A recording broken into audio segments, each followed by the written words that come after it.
Every church refused her because she'd been a saloon girl. A retired priest married her in the woods. The axe handle had a crack in it I'd been meaning to fix since October.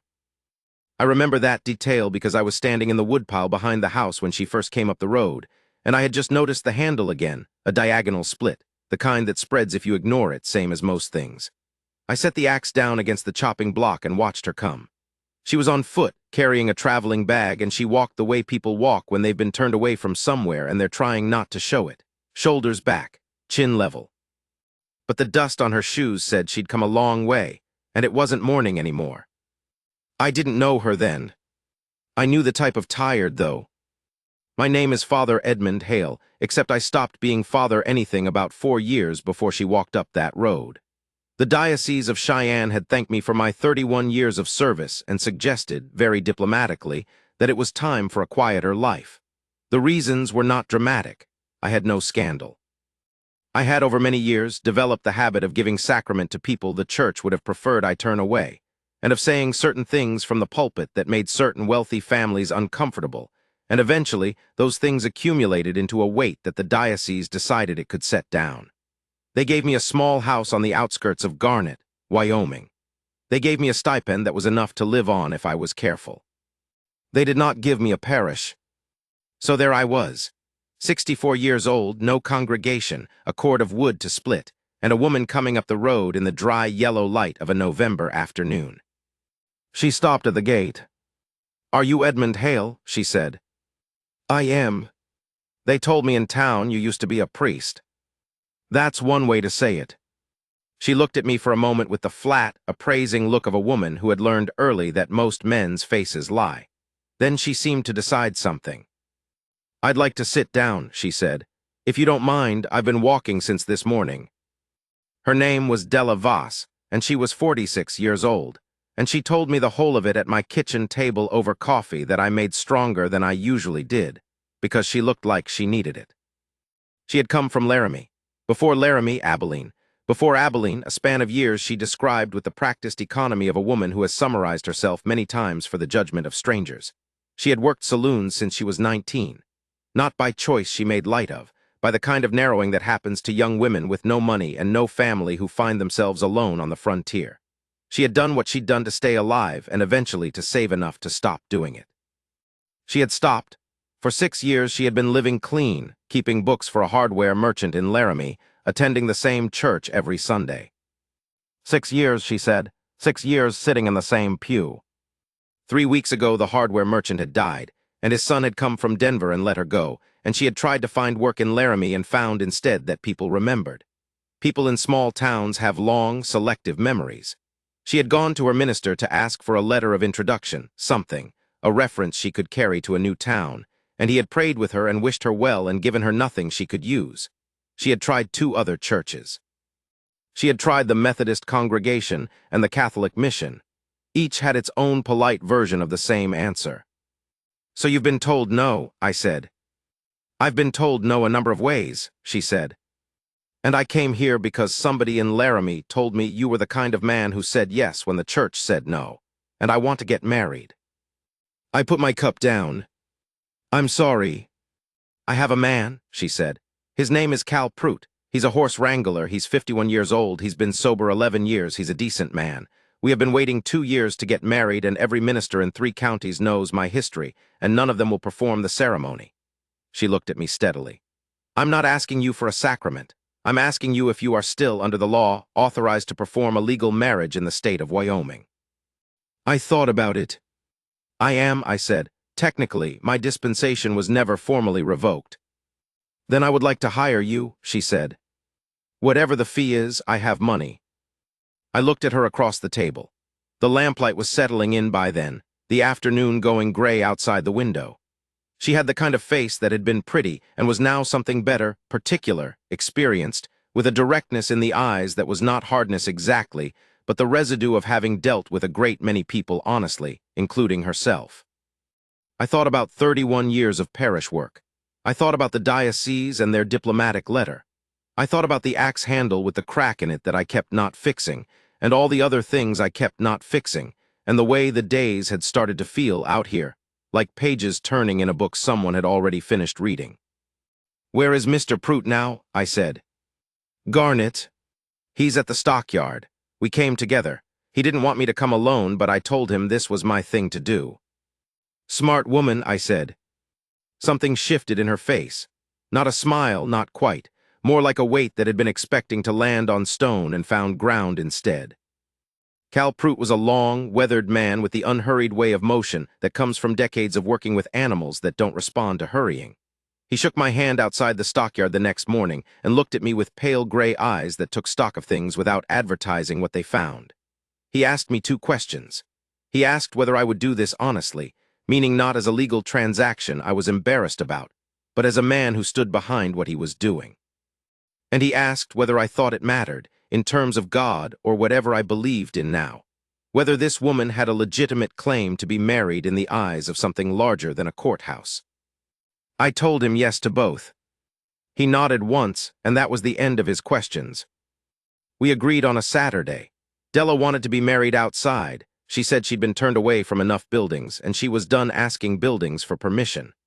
I said I knew a stand of cottonwoods about a mile east of town, above the creek, where I'd been taking my morning walks since I moved to Garnet. She said that would do fine. That gave me 5 days. I am telling you about those 5 days because they were not what I expected, and because things happened in them that I have thought about every day since. The first thing I did, the morning after I met Cal Prout, was take down my old missal from the shelf and sit with it at the kitchen table. I had not opened it in 3 years. The diocese had not asked for it back, an oversight or a gesture, I was never sure which, and I'd put it on the shelf when I moved in and left it there the way you leave something you're not ready to think about. The cover was worn thin at the corners.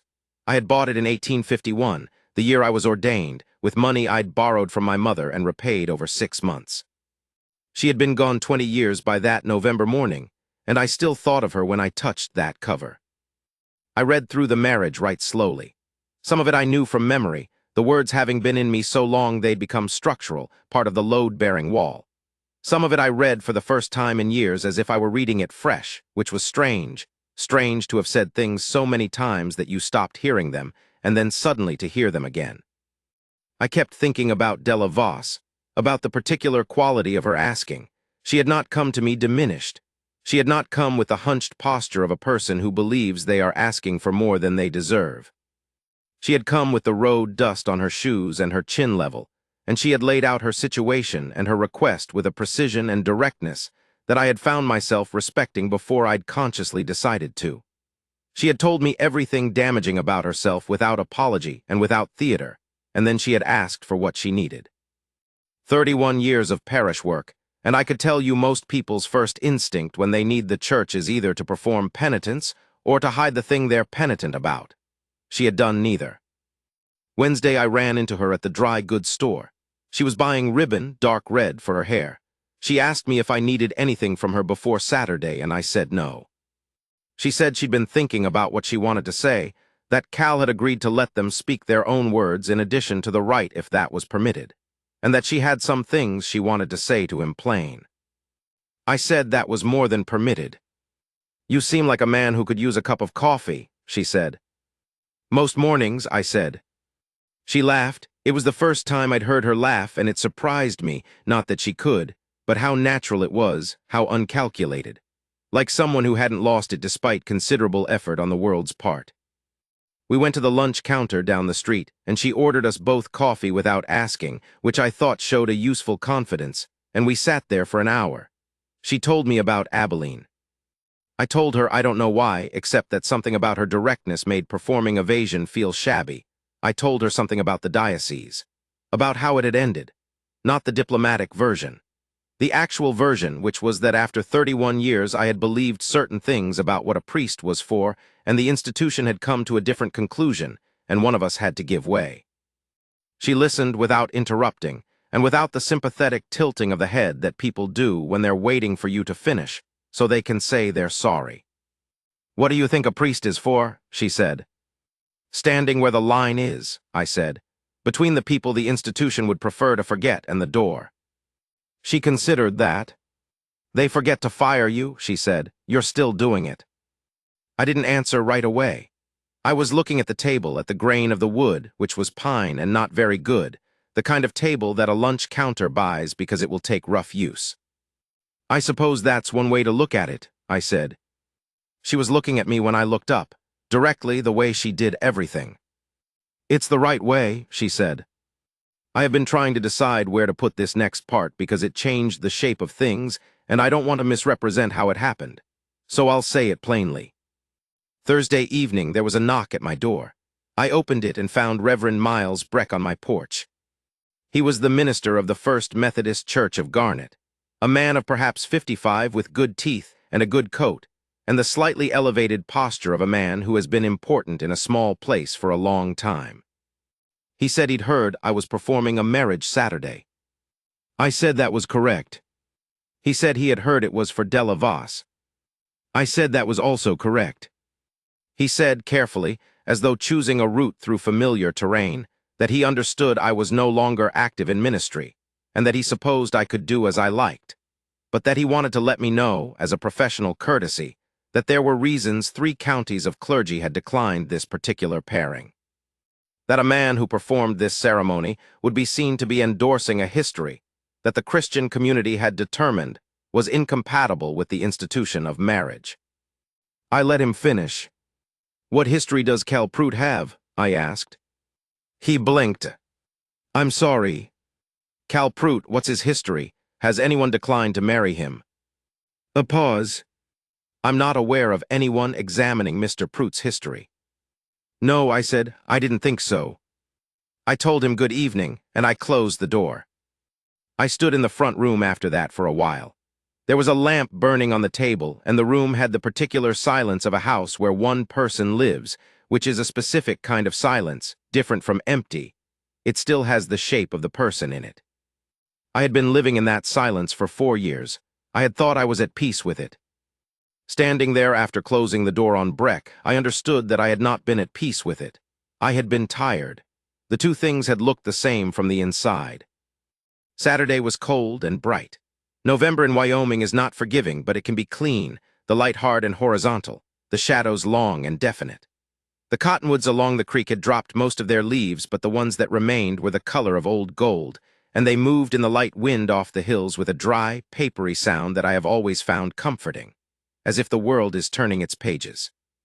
There were 8 people, Della and Cal, and 6 others, 2 men from the stockyard who worked with Cal, a woman named Greta who had worked with Della at the hardware store back in Laramie, and had traveled 2 days by stage to be there, an old Cheyenne man named 2 Strikes who kept a camp near the creek, and who had, apparently, a long acquaintance with Cal.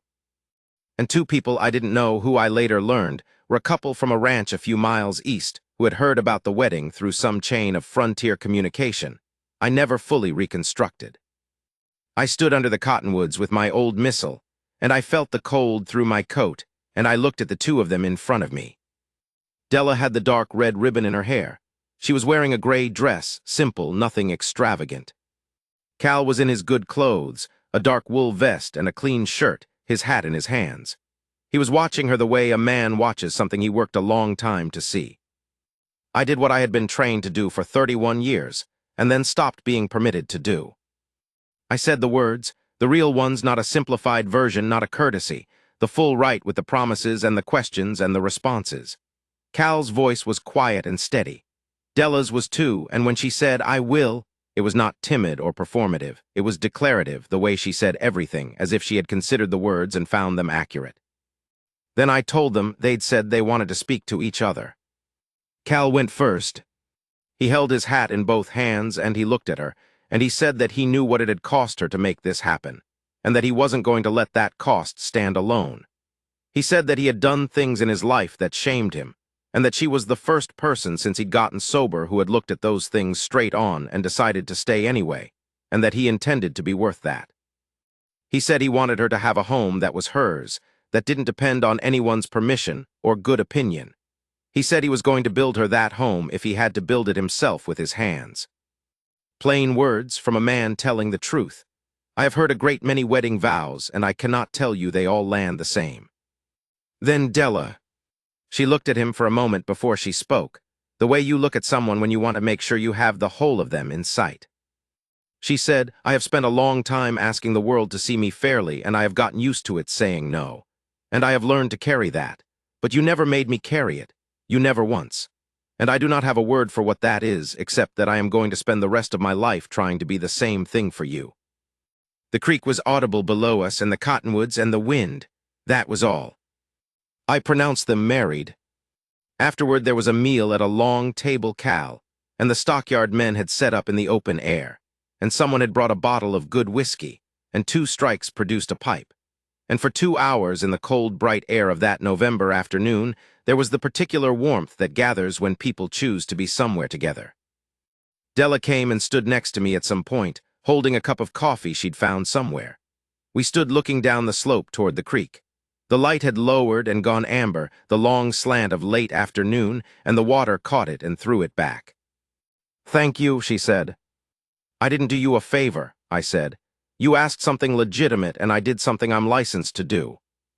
Don't minimize it, she said. I've had enough people minimize things. I said nothing for a moment. You're right, I said. I'm sorry. She looked at me with that level, appraising look, and then she said, You know, in Laramie they told me you were finished, that you were out here waiting to die quietly. She paused. They were wrong about that. I looked at the creek. I thought about what she'd said at the lunch counter, about the line in the door, about still doing it. Maybe so, I said.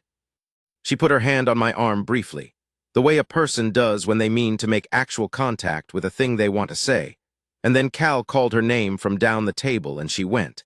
And I stood there for a while alone with the creek and the amber light and the sound of people being glad about something. I went home in the early dark. The house had its silence when I came in, but something about it felt different that evening. Not less quiet, but the quality of the quiet had changed. When you live alone for 4 years, you learn every frequency of a house's silence, and you know when one of them shifts.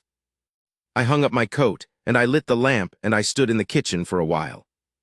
Then I got the axe handle from the woodpile, and I brought it inside, and I sat down at the table, and I got out the glue and the clamp, and I fixed the crack. Took about 20 minutes, nothing to it. The next weeks I spent thinking about what Breck had said on my porch and what I had said back, about the 6 years Della had sat in the same pew in Laramie, about the hardware merchant's son from Denver who had let her go, about the ministers in 3 counties who had determined that this woman's past was more relevant than her present or her future. I thought about the diocese's letter. Thank you for your service. 31 years is a long time. We think a quieter life. I had taken the quiet life. I had chopped wood and read and walked to the creek every morning, and I had told myself this was peace, and it had taken a woman with road dust on her shoes and her chin level to show me what it actually was. It was a man who had put down his tools and was waiting for something to tell him he was done. In December, I wrote a letter to the diocese. I thanked them for the house and the stipend, and I told them I intended to continue performing marriages, baptisms, and such other sacraments as people in the territory required, for any who came to me regardless of their history. I told them if they wished to revoke my authorization formally, they were welcome to do so, but that until they did I would consider myself a priest of the frontier in the plain sense of the term, a man who went where he was needed. I don't know what I expected, some version of another diplomatic letter, I suppose. What I received in late January was a short note from a Father Ignacio Reyes in Denver, whom I had never met, who said only that there was considerable need for priests in the territory willing to work outside the normal parish structures, and that if I was interested, he would like to meet. I wrote back and said yes. Della and Cal got that home. A place east of Garnet, 8 acres with a house that needed work, which Cal did with his hands the way he'd said he would. By spring they had fixed the roof and the porch and the well, and Della had taken on bookkeeping for 2 businesses in town.